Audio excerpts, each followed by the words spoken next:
Good morning to you. I think it'd be fair to say not all Mondays are created equal, right? I mean, some Mondays seem to be easier than a few others. This was not an easy one for this guy anyway. Coming off of a beautiful weekend, having to go back to the office makes it a little bit tougher. Again, I'm Dan Gresham. Welcome into my house on this 27th day of September. I always, and have for more than a year now while we've been doing these at-home updates, I always like to preface it by saying this is not a newscast. Don't pretend that it's a newscast. It's just me. It's casual. It's conversation. I'm not on a news set. This is not the record broadcast of the day. This is just one guy's thoughts from his house to your house. And I hope that you'll take it that way. We can exchange thoughts, though, if you want. All you have to do is comment at the bottom of the page, just like any other Facebook post or any other YouTube channel that you might watch, YouTube broadcast, YouTube live. You can just comment there. I can see what you're saying. I can respond to what you're saying. If you just want to say good morning, I enjoy that.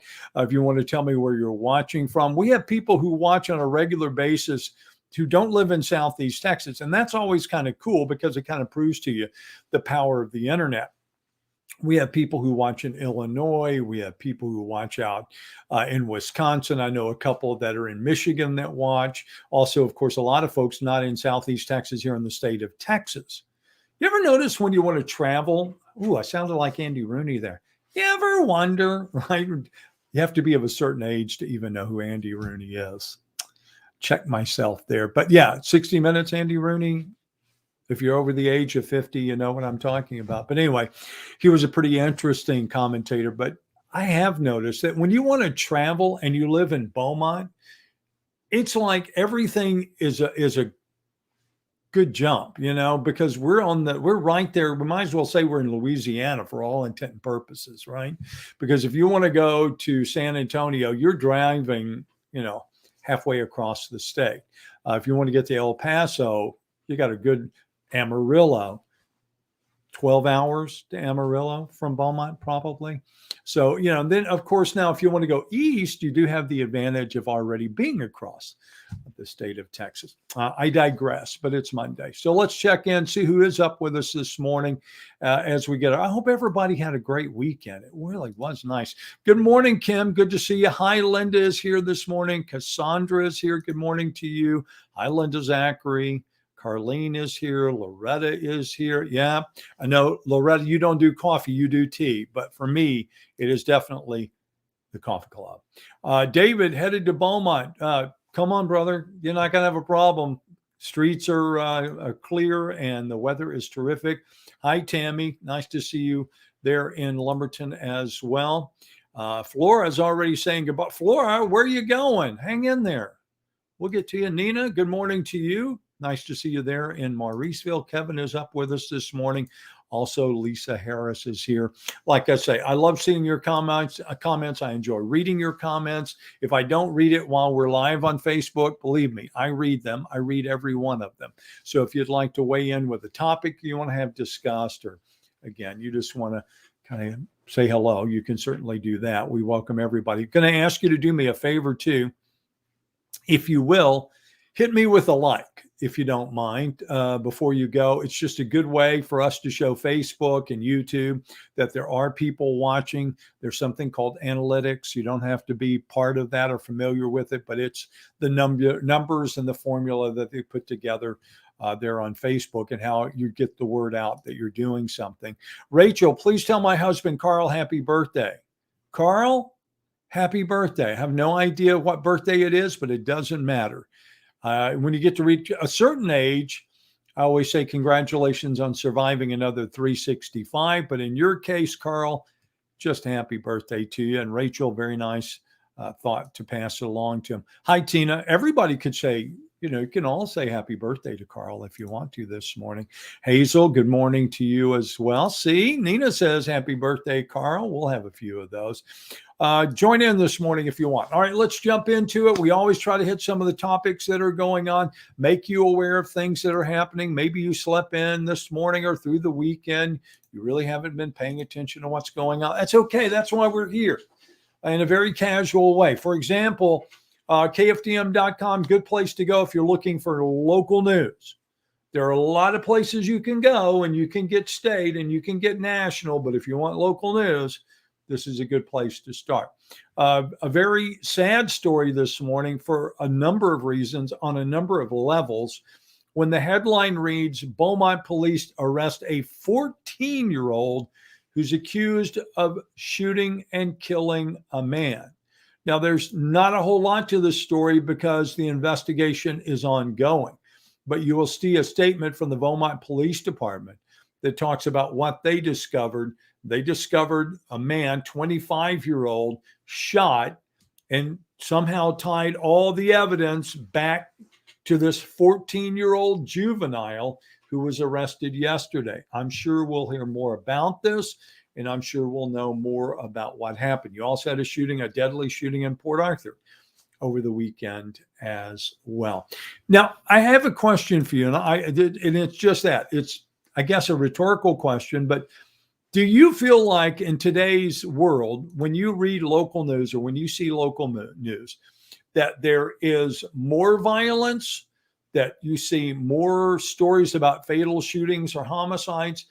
Or do you think that's a byproduct of just having more information available? Is it because we have more of them? Some people are nodding their heads yes. Or is it because we just have so much more information coming at us from so many different places? There just seem to be more. If we were to go back 10 years, 15, 20, 25, and we were to count, homicides, do you think you would be shocked by the difference in the number between, say, 30 years ago and today? Or is it just that they seem to have more high profile place due to the internet and other forms of information that is delivered to you? Think about that. I may do that one day. I may compare just for fun. Go look at the homicide rates and see if it's dramatically different. Because I think most people would say, yes, it is dramatically different. All right, let's go back to KFDM.com. What else is happening this morning? Well, the good news is regional COVID hospitalization rates are trending down. At one point, we were above 30% of all hospitalized people in a 9-county region, which is Trauma Region R.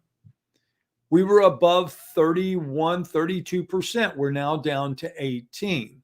Most people in the health industry and the health fields will tell you that's certainly not enough. You want to see it trend down a lot lower than that. But again, you have to put it into perspective. We hope that trend continues and it continues to go down. Wouldn't it be nice to know? I was doing some research this morning. I put together This Day in History on the morning show. So I'm the guy who goes and, chooses the different things that we're going to talk about. And I was seeing today, and it's actually will be tomorrow, but it was talking about the Spanish flu, 1918, and how many waves there were of the Spanish flu. Because my interest was, when I saw that, how long did it last? How long did it take for the Spanish flu to run its course? You have any idea?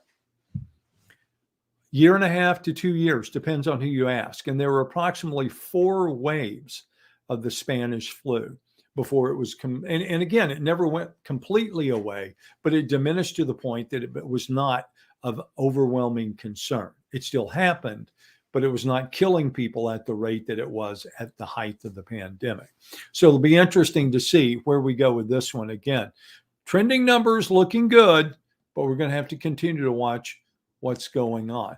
Speaking of one of the newest numbers is Congressman Brian Babin, who was tested positive for COVID-19. We spoke to him yesterday at home. He is in Tyler County. He lives in Woodville. And he says he's, doing everything that he can to try to get over it. Ivermectin, Z-Pak, he's doing infusion therapy with Regeneron. And he described it as being a bad cold and the flu. But he is also fully vaccinated. So that may have something else to do with it. The fact that it's not as bad as it possibly could be. He is I believe the 11th congressman since early August to join those numbers. Also this morning, Texas Tribune talking about migrants arrested by Texas. It's also talking about our constitutional amendment election that is coming up that you need to register if you want to vote. And then it gets into the latest numbers from coronavirus here in Texas, and you can go and see all the data. You can look at vaccine doses that have been given out across the state, hospitalization, new cases. And again, the good thing, these are down, but deaths apparently are up. So not everything is positive when it comes to the COVID numbers this morning. I want to finish up talking about something on a much lighter note this morning. But before we do that, let's see if anybody else has popped in to see what's going on this morning. Hazel says she thinks more violence than ever. There's no penalty for crimes committed today. Phil Scott says both. Tommy says more. Kim Artis says, yes, indeed, more violence right now. Not here in Beaumont, Texas, just Beaumont, Texas, but everywhere. I think a lot of people certainly feel that way. Linda Zachary says yes. David Peru says, I can't watch Houston news. At least 5 murders every night.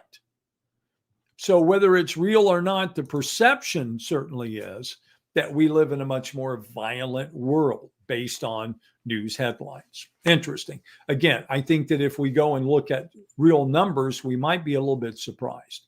But I think we certainly feel that way.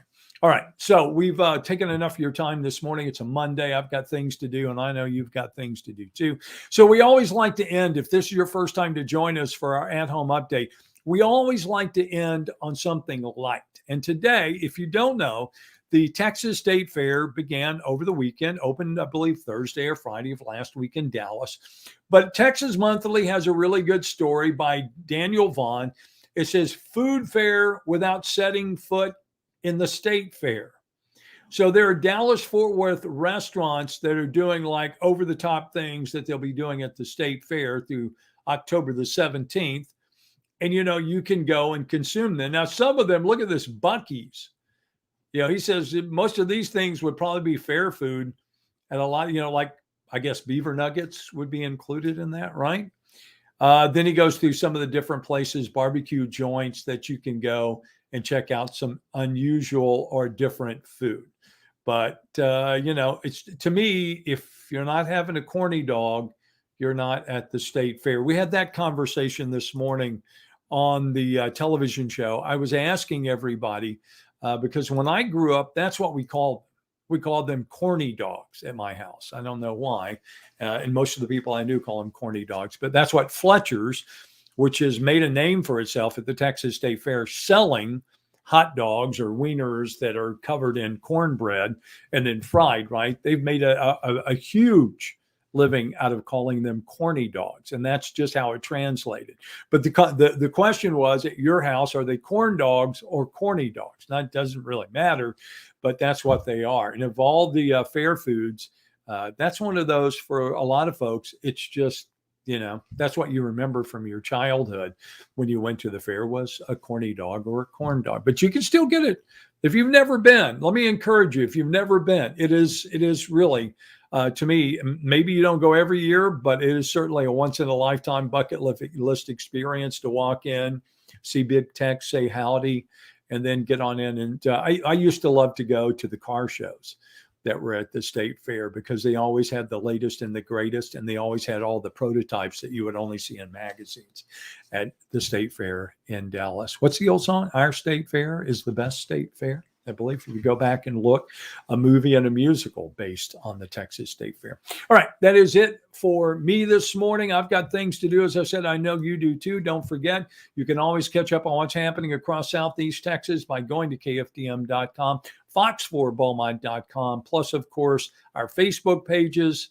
And also you can catch up with me on Twitter, Morning TV Dan. Or if you miss and you want to catch up, you can go to the YouTube channel, Dan's at Home. If you subscribe, you'll get notifications. You'll know when our updates are coming. All right. Go out and make it a terrific day. We'll look forward to talking to you again tomorrow.